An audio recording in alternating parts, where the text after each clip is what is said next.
10 তারিখে আমার 9 মাসের সাত। লেসনটা হচ্ছে ফান্ডু পোস্টেরিয়া। আমার বেবি বেশি নড়াচড়া করে ডান দিকে। তো হ্যালো এভরিওয়ান, কেমন আছো তোমরা? আশা করি সবাই খুব ভালো আছো, আর আমিও মাঝের মধ্যে ভালো থাকি, মাঝের মধ্যে খারাপ থাকি। তো তোমাদের সাথে আজকে শেয়ার করব আমার সেকেন্ড প্রেগনেন্সির সিমটম গুলো। এখন যদি না শেয়ার করি পরে হয়তো আমি আর শেয়ার করতে পারবো না। মেয়ের বেলা কোনো সিমটম বেশি একটা ছিল না, তাও অনেক মানে 5 বছর ধরে ভাবতাম যে ওর বার্থডের আগে ওর মধ্যে আমার মধ্যে ও যখন ছিল তখন কি কি সিমটম ছিল শেয়ার করব। কিন্তু দেখো 5টা বছর হয়ে গেল আমি কোনো রকম প্রেগনেন্সি রিলেটেড কোনো ভিডিও করিনি মেয়ের কোনো সিমটমে। তো ভাবলাম যে এইবারে আমার এত রকমের প্রবলেম হচ্ছে, তোমাদের সাথেও হয় কিনা, তোমরা যদি ভিডিওটা যারা প্রেগনেন্ট আছো দেখছো তোমাদের সাথেও হয় কিনা কমেন্ট করে জানাতে পারবে। তাই ভাবলাম যে এখনের কষ্টটা এখনই তোমাদেরকে বলে আমি বোঝাতে পারবো, পরে হয়তো সেই ফিল দিয়ে সেরকম ভাবে আমি বলতে পারবো না। তাই ভাবলাম যে চলো এই ভিডিওটা এখনই বানিয়ে নিই। আমার প্রথম থেকে এই যে শেষ পর্যন্ত কি কি প্রবলেমের মধ্যে আমাকে ফেস করতে হচ্ছে বা কি কি কষ্ট আমার মধ্যে দিয়ে গেছে, ঠিক আছে? তো সবই তোমাদের সাথে শেয়ার করবো। আমি খাবার নিয়েও বসে পড়েছি। তো এখানে আমি খাচ্ছি এখন ফ্রাইড রাইস আর মাংস, মানে এখনো খাইনি, সবে প্লেটটা নিয়ে এসেছিলাম, খাবো আর বলবো। এই লাস্টের দিকে একটুখানি মনে হচ্ছে খিদেটা একটু বেড়েছে, প্রথমের দিকে একদম কিছুই খেতে পারতাম না। তো চলো আমাদের মেইন টপিকে আসি। আমার প্রেগনেন্সিটা আমি জানতে পারি হচ্ছে জুন মাসে যখন 14 তারিখে আমার পিরিয়ডস মিস হলো তখন জানতে পেরেছি। কারণ আমি যখন 14ই মে লাস্ট আমার পিরিয়ডস হয়েছিল আর 16ই মে আমরা ঘুরতে গেছিলাম, ঠিক আছে? তো তারপরে যখন জুন মাসে যখন আমার পিরিয়ড মিস হলো তখন 2 দিন হয়ে গেছিল। তো আমি ভাবলাম হয়তো আমার ব্লাডের কিছু সমস্যা বা আমার রক্ত কম থাকে, তো তাই এদিক ওদিক হয় দেখবে। তারপর যখন জামাই ষষ্ঠী কেটে গেল, জামাই ষষ্ঠীর 2 দিন পর যখন আমরা চায়না টাউনে খেতে গেছিলাম, তোমাদের সাথে সেই মিনি ব্লগটাও শেয়ার করেছি। তো সেই দিনই আর কি কনফার্ম হয়েছিলাম যে না 3 দিন 4 দিন হয়ে গেছে, তার মানে কিছু একটা ব্যাপার নিশ্চয়ই আছে। তো তখন বরকে বলি কিট এনে দিতে, তখনও এনে দেয়। তারপরে দেখো একটা প্রেগনেন্সি যখন ধরে না তখন মর্নিং এর ইউরিনটা লাগে না, তখন যে কোনো টাইমে ইউরিন দিয়ে চেক করলেই কিন্তু অটোমেটিক চলে আসে হ্যাঁ পজিটিভ। তো আমারও ওরকম পজিটিভ চলে এসছে। আর একজন কমেন্ট তো করেইছো, দিদি তো যখন তুমি প্রথম জানতে পারলে যে তুমি প্রেগনেন্ট তখন তোমার মুখের হাসিটা যা সুন্দর ছিল সেটা আমি এখনো দেখি। তো ওটা হাসবো না আমি কাঁদবো, টেনশন। আর আমার বরের মুখটাও তোমরা সেই ভিডিওতে দেখেছো। মানে একটা দেখো একটা মেয়ে আছে, তার মধ্যে কোনো প্ল্যানিং ছিল না, প্ল্যানিং ছাড়াই আর কি কনসিভ করেছি। অবভিয়াসলি একটু টেনশনে তো সবাই থাকবে। মেয়ের বেলা যেরকম আমরা প্ল্যানিং করে কনসিভ করেছিলাম সেটা একটা আলাদা, কিন্তু এবার আমরা কোনো প্ল্যানিং ছাড়াই কনসিভ করেছি, তার জন্য একটু টেনশন ছিল। এবার যেহেতু অটোমেটিক এটা চলে এসছে, আমরা চাইনি কোনো রিস্ক নিতে, বা আমার বর চাইনি আমার শরীরের উপরে কোনো ধকল যাক, বা ও চাইনি এটা কতদিন হয়েছে না হয়েছে সেটা আমরা জানতাম না। অ্যাবর্শনে ও কোনো চান্স নিতে চাইনি, তাই ও কিছু করেনি, সবার কাছে ডিসিশন নিল যে এরকম আবার প্রেগনেন্ট, এটা কি রাখবো কি রাখবো না। আমার মার সাথেও কনসাল্ট করলো, ওর মার সাথেও এগুলো ডিসকাস করলো। তো সবাই বললো ঠিক আছে যখন এসে গেছে তাহলে আর কিছু করার নেই, নিয়ে নিতে। এবার আমি তো একদমই রাজি ছিলাম না, টানা 2 মাস পর্যন্ত আমি একদমই অ্যাভয়েড করছিলাম, বলেছিলাম আমি এটা সেকেন্ড প্রেগনেন্সি চাই না, আমার ফার্স্ট বেবি আছে সেটাই আমার মানে ভালো, আমি একটাই বেবি চেয়েছিলাম। কিন্তু বর কোনো রকমের রিস্ক নিতে চাইনি। যে দেখো রিস্ক মানে কি, ধরো আমি প্রেগনেন্সি চাইছি না, হয়তো আমাকে কোনো ওষুধ খেয়ে আমাকে ওটা মিসগ্যারেজ করতে হবে বা এরকম কিছু, তো আমার বর কোনো রিস্ক নিতে চাইনি। ওই জন্য বলেছে ঠিক আছে এসে গেছে যখন সেকেন্ড টাইম হাম দো হামারে দো, তো যাই হবে ছেলে বা মেয়ে দেখে নেব, ঠিক আছে? তো ওই দুজন ভেবেই আর কি নেওয়া হয়েছে। আমি তো 2 মাস পর্যন্ত খুবই ভুগেছি, প্রথম থেকে টেনশনে, আমার এই প্রেগনেন্সিতে টেনশনে, প্রথমে জ্বর, তারপরে খেতে পারতাম না, আমি সারা দিন শুয়ে থাকতাম, মানে উঠে যে দাঁড়াবো সেই ক্ষমতা ছিল না। তখন তোমাদের সাথে আমি ভিডিও হয়তো কম শেয়ার করতাম, বা তখনের চোখ মুখের আমি ফটো আমাকে দিয়ে দেবো যে কিরকম একটা অবস্থা ছিল। কারণ আমি ভীষণ টেনশন করছিলাম আমার মেয়েকে নিয়ে, আমার মেয়ের কি হবে। একজন ছিল ঠিক ছিল, আরেকজনকে আমি কিভাবে মানিয়ে নেব। তো যারা এই সিচুয়েশন থেকে যায় না শুধু তারাই বোঝে আর কি। খুবই টেনশন করেছি আর ভুগেছি, প্রচুর ভুগেছি। যেরকম আমি প্রথম থেকে আমি একটু দাঁড়াতে পারতাম না, দাঁড়ালেই শরীর খারাপ করতো, ঠিক আছে, আমার ব্যাক পেন করতো, তারপরে মাথা ঘুরতো, গ্লুকন্ডির জল খেতাম আর ফলের জুস খেতাম, ভাত টাত কিছু খেতে ভালো লাগতো না। ওটা আমি তো একদম শুকিয়ে গেছিলাম, জ্বর ঠান্ডা লেগেছিল, সেই কি অবস্থা। তারপর তো মাঝখানে একদম বিছানা সজ্জা হয়ে গেছিলাম পুরো। বর বিছানায় খাবার এনে দিত, সেরকম ভাবে খেতাম। মানে খুবই কষ্টকর আমার এই সেকেন্ড প্রেগনেন্সিটা গেছে। তারপরে 4.5 মাসের পর তো একটুখানি খাওয়াটা তো একটু শুরু করিনি। যখন জন্মাষ্টমী গেল তার 2 দিন পরেই পেট ব্যথাটা শুরু হলো। তারপর ডক্টরকে দেখানো হলো, তার কিছুদিন পরে আমি আবার অ্যাডমিট হলাম। লেবার পেন উঠে গেছিলো টাইমে আর কি।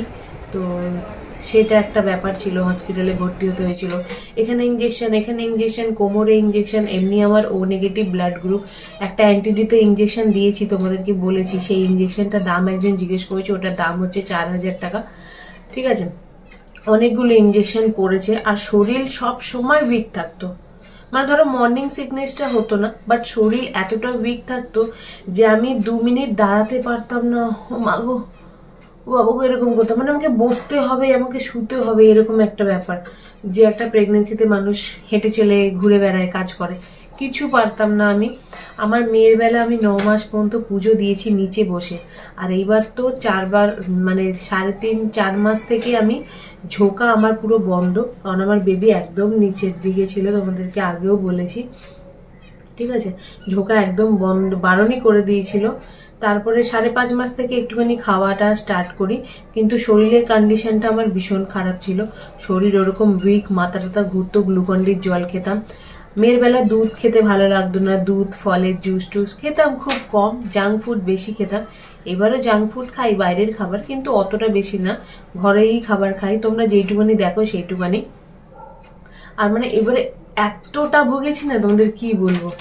8 মাস থেকে আমার দু পা টান পড়া শুরু করে দিল, মানে দুটো পা একসাথে, এই যে মাসেল পেন, মানে একদম খুব টান পড়ে। চিৎকার করে উঠি বরকে দিয়ে, বরটা পাটা ঠিক করে দেয়, একবার এই পা একবার এই পা। তারপরে তো হাতের আংটিগুলোও খুলে রেখেছি, হাত ফুলে যায়। তারপরে নোয়া ছিল, এইটা বার করতে ভীষণ কষ্ট হয়েছে, হাত টাত ফুলে যাচ্ছে আমার, যেটা মেয়ের বেলা একদমই হয়নি। আমার মেয়ের বেলা প্রেগনেন্সিতে প্রথম থেকে লাস্ট পর্যন্ত আমি সব জায়গায় গিয়েছি, সব খেয়েছি। ইভেন কালী ঠাকুরের মুখ দেখতে নেই, আমি সারা রাত কালী পুজো, মানে কালী মায়ের মূর্তির সামনে বসছিলাম। আমার মেশোবাড়িতেই কালী পুজো হয়, মানে খোলা আকাশের নিচে আর কি। পুজোতে হোল নাইট ঘুরেছি বাইকে। আর এখন বিশ্বাস করবো না, বাইকে আমি যদি বসি পাটা নামাতে পারি না, আমার পা কোমর এত ব্যথা, তোমাদেরকে কি বলবো। এখন তো তাও 2 দিন পর পর ভালো থাকি, 2 দিন পর খারাপ থাকি। এই কিছুদিন আগে এতটা ঠান্ডা লেগেছে, ঠান্ডায় জ্বর এসে সেই ডক্টর ডাকতে হলো। মানে এইবারের প্রেগনেন্সিতে আমি এত ভুগেছি, তোমাদেরকে বলে বলতে পারবো না। তার মধ্যে হাঁটতে পারি না, একটুখানি হাঁটি তো পেটটা ধরে ধরে, সেই মানে কিরকম একটা অদ্ভুত একটা ফিলিংস আসে। তোমরা তো জানো এইবারে পুজোতে ঘুরতেও যাইনি, আর মেয়ে যখন পেটে ছিল হোল নাইট পুজোতে ঘুরেছি। মানে এমন একটা ব্যাপার, মানে মেয়ের টাইমে যা হয়েছে এই টাইমে একদম আলাদা। এবার তোমরা বলবে হয়তো যে, অনেকেই কমেন্ট করে যে আমার নাভি কিরকম, মেয়ের বেলা নাভিটা ঢোকানো আর এই বেলা নাভিটা একদম পুরো সমান সমান, মানে বেরিয়ে এসছে। আমি তো দেখে অবাক, আমার নাভি এমনি অনেকটা ঢোকানো আর বেরিয়ে এসছে, ঠিক আছে। প্রথমের দিকে ওয়েট বাড়ছিল না, তারপরে ওয়েট বেড়েছে। এইবারে বেবির হার্টবিট এসছে 129, আগের বার এসেছিল 152, তার আগের বার এসেছিল 160, মানে ফার্স্ট টাইমে। সেগুলো তোমাদেরকে পরে একটা ভিডিওতে দেখাবো। আর আমার বেবির ওয়েট কত এসছে তোমরা অনেকেই বলছিলে, বেবির ওয়েটটা ভালোই এসছে, কিন্তু তোমাদেরকে বলবো না, এটা বলতে বারণ করেছে বাড়ির থেকে। আর এখন স্টিল নাও আমার খাওয়াটা একটু বেড়েছে, মানে প্রথমের দিকে তো খেতে পারতাম না, দুধ বিস্কিট তারপরে ফলের জুস এইগুলোই বেশি খেতে ভালো লাগতো, আর ভাত টাত খেতে ভালো লাগতো না। কিন্তু এই 8 মাস 7 মাস থেকে অল্প অল্প খাওয়া শুরু করছি, 9 মাসে তো আমার এখন বেশি খিদে পায়। আর এখন একটু ওয়েটটা বেড়েছে, 81 হয়েছে, মানে আমার এই ওয়েট মেশিনে, ডক্টরের ওয়েট মেশিনে সেই কমেই যায়, তো 80 ধরে রাখো, 80 হয়েছে।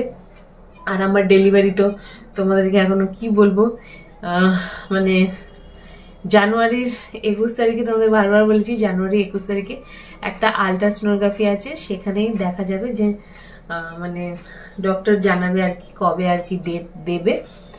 মেয়ের বেলা আমি না বসে পুজো দিয়েছি, তারপরে 9 মাস পর্যন্ত পুজো করেছি ঠাকুর ঘরে। আর এইবার আমি নিচু হয়ে ঝুঁকতেও পারি না, কোনো কাজ করতে পারি না। মেয়ে যখন ছিল না তখন তো ধরো আরো একা ছিলাম, আরো ফিটফাট থাকার দরকার ছিল, তখন কাজ করেছি ঘরে। আর এই টাইমে এতটা আমি ভুগছি যে কাজের লোক রাখতে হয়েছে।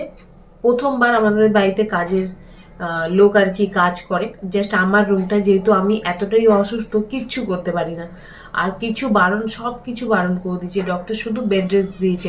এবার দেখো একটা মেয়ে আছে, বেড রেস্ট দিলে কি করে হবে, ওকে তো দেখতে হবে তাই না।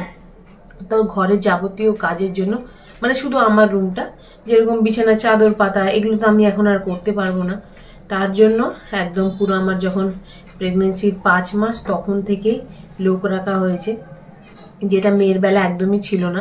আমি সবই পারতাম কিন্তু করতে দিত না সবাই, আর করতাম না আর কি। কিন্তু এই বেলা কিচ্ছু পারি না, বিশ্বাস করো। কুদুসের পেপার পাল্টানো থাকে, তো ঘরে যাবতীয়, ঘর পরিষ্কার করা, বেডের চাদর ক্লিন করা, জামা কাপড় ভাঁজ করা, মেয়ের ওয়ার্ডরোব গোছানো, এগুলো সব যাবতীয় সেই দিদিটাই করে আর কি। মানে এমন একটা পরিস্থিতির মধ্যে আছি, নিজে কিছুই করতে পারি না, শুধু মেয়েকে রেডি করো, ওকে খাওয়ানো, ওর দিকটা ছাড়া আর বাদ বাকি কিচ্ছু করি না। মানে এতটা কন্ডিশন আমার খারাপ এইবারে। আচ্ছা, আমার মতন এরকম কাদের বলো তো প্রেগনেন্সির সময় হয়েছে যে একদম উঠে দাঁড়াতে পারছো না, বা হাত টাত ফুলে যাওয়া, পায়ে টান পড়া, কোমর পিঠ তো যন্ত্রণা করে, ধরো এই পাশ ঘুরে শুলাম তো এই পাশটা যন্ত্রণা করবে, এই পাশ ঘুরে শুলেও এই পাশটা যন্ত্রণা করবে, লাস্টে চিত হয়েছিল, কি করবো। মানে এতটা এবারে প্রেগনেন্সিতে কষ্ট পাচ্ছি। শুধু হ্যাঁ, মেয়ের বেলা যে মাসগুলো চলছিল আর এই মাসগুলো সেম যাচ্ছে, মানে আমার মেয়ে 15ই জানুয়ারি বার্থডে, আর এও হবে হচ্ছে জানুয়ারির লাস্টে, মানে মাসটা একই। অনেকক্ষণ ধরে বক বক করছি। আর তোমাদের যদি প্রেগনেন্সি রিলেটেড কোনো কোয়েশ্চেন থাকে করতে পারো, বাট এবার ভীষণভাবে ভুগেছি আমি, বিশ্বাস করো। এত কষ্ট যদি আমি প্রথম প্রেগনেন্সিতে পেতাম, কেউ বলে প্রথম প্রেগনেন্সিতে কেউ বেশি কষ্ট পায়, পরেরটাতে পায় না, আমি পেয়েছি এই পরেরটাতে, প্রথমেরটা পাইনি বলেই না, এই জন্য পরেরটা পাচ্ছি হয়তো। তোমরা দুপুরে লাঞ্চ কি করলে কমেন্ট করে জানিও। সোনা গেছে স্কুলে, এখন 1:30 বাজে, সোনা স্কুল থেকে আসবে 2টোর সময়, ওকে স্কুল ড্রেস চেঞ্জ করাবো, খাওয়াবো, ওকে ঘুম পাড়াবো, মানে শুধু আমার মেয়ের কাজগুলোই আমি করি, আদার্স কিচ্ছু করতে পারি না, কারণ আমি বেশিক্ষণ দাঁড়াতেই পারি না। তোমরা তো কবে থেকে দেখছো আমি বাইরেই যাই না, বাইরে মানে শুধু ডক্টর ভিজিট। আর মেয়ের বেলা এত ঘুরেছি মানে তোমাদের কি বলবো। আর এই বেলা ঘুরতে যেতে ইচ্ছা করেই না, কারণ আমি জানি তো আমার শরীর কতটা খারাপ। দেখো, মানুষ একটা ভেতর দিয়ে যদি ফিট থাকে না, তাহলে ওকে কেউ আটকাতে পারে না। আমি তো ভেতর দিয়েও ঠিক নেই, বাইরে থেকেও ঠিক নেই। আর মেয়ের বেলা না মুড সুইং হতো ভীষণ, আর এই বেলা একটা মুড সুইং হয় না। এতদিন ধরে যে ঘরবন্দি আছি, মানে কোনো মাথা ব্যথাই নেই, খালি আমি ভাবছি যে কবে আমি আমার নিজের ড্রেসগুলো পরতে পারবো। আর এই লং ড্রেসগুলো পরতে ইচ্ছা করছে না, কবে থেকে পরছি, মানে প্যান্ট টি শার্ট এগুলো পরতে পারছি না। আর কি বলতো, জয়েন্ট ফ্যামিলি তো, প্যান্ট টি শার্ট পরলে না একটা অদ্ভুত পেটটা মানে লাগে, আমার নিজেকেই খারাপ লাগে, যেহেতু শ্বশুর আছে ভাসুর আছে, ওই জন্য আমি পরি না। ফ্রকগুলোই পরি। ভাবছি কবে আমার ডেলিভারি হবে আর কবে আমি আমার প্যান্ট গেঞ্জিগুলো পরতে পারবো। আচ্ছা, আমাকে এই ড্রেসগুলোতে ভালো লাগে, লং লং ড্রেসগুলোতে নাকি প্যান্ট গেঞ্জিতে? তোমরা কমেন্ট করো তো। আমি জানি তোমরা সবাই বলবে প্যান্ট গেঞ্জিতে। আর আমার প্রেগনেন্সির ভিডিও দেখার লোক খুব কমই আছে জানি। যারা আমার সাবস্ক্রাইবার সবাই মিনি মিনি কিউট বনুগুলো। তো তোমরা যতটা পারো শোনো, বা যারা প্রেগনেন্ট থাকবে শুনবে। যারা প্রেগনেন্ট আছো এই ভিডিওটা দেখছো, তোমাদেরও কি আমার মতন সমস্যা হয়েছে কিনা কমেন্ট করে জানিও তো। আমি এবার এতটা ভুগবো ভাবতে পারিনি। আর যেই মুহূর্তগুলো গেছে সেটা তো আমার উপর দিয়ে গেছে। আর চলে যাওয়ার জিনিসগুলো না এক্সপ্লেন করতে অতটা এক্সপ্লেন ঠিক করে করা যায় না। যার উপরে গেছে শুধু সেই বোঝে। ঠিক আছে, আরো কিছু কি বলার ছিল তোমাদের? আমার সেকেন্ড প্রেগনেন্সি সিমটমগুলো তোমাদের সাথে শেয়ার করলাম। তোমরা কি ছোট ছোট ডেলি ব্লগ দেখতে চাও কিনা কমেন্ট করে জানিও। আমি অবশ্যই তোমাদের সাথে শেয়ার করার চেষ্টা করব। আর হ্যাঁ, 10 তারিখে আমার 9 মাসের সাত। তোমরা ভিডিওটা দেখার জন্য এক্সাইটেড কিনা কমেন্ট করো। আর তোমাদের বোনুর 15ই জানুয়ারি বার্থডে, অবশ্যই ব্লগ দেব। ঠিক আছে, তার জন্য কিন্তু তোমাদের চ্যানেলটা সাবস্ক্রাইব করতে হবে। এখন কেউ ভিডিওতে লাইক, চ্যানেলটা সাবস্ক্রাইব করো না, আর ভিডিওটা শেয়ারও করো না। চটপট ভিডিওটা লাইক, কমেন্ট আর শেয়ার করে দিও। শর্ট ভিডিওগুলো, বড় ভিডিও করতে বলছি না। কেউ প্রেগনেন্ট থেকে থাকো, আমার এই ভিডিওটা দেখছো, আমার মতন প্রবলেম যদি তোমাদের থেকে থাকে অবশ্যই কমেন্ট করে জানিও। চুপ করো।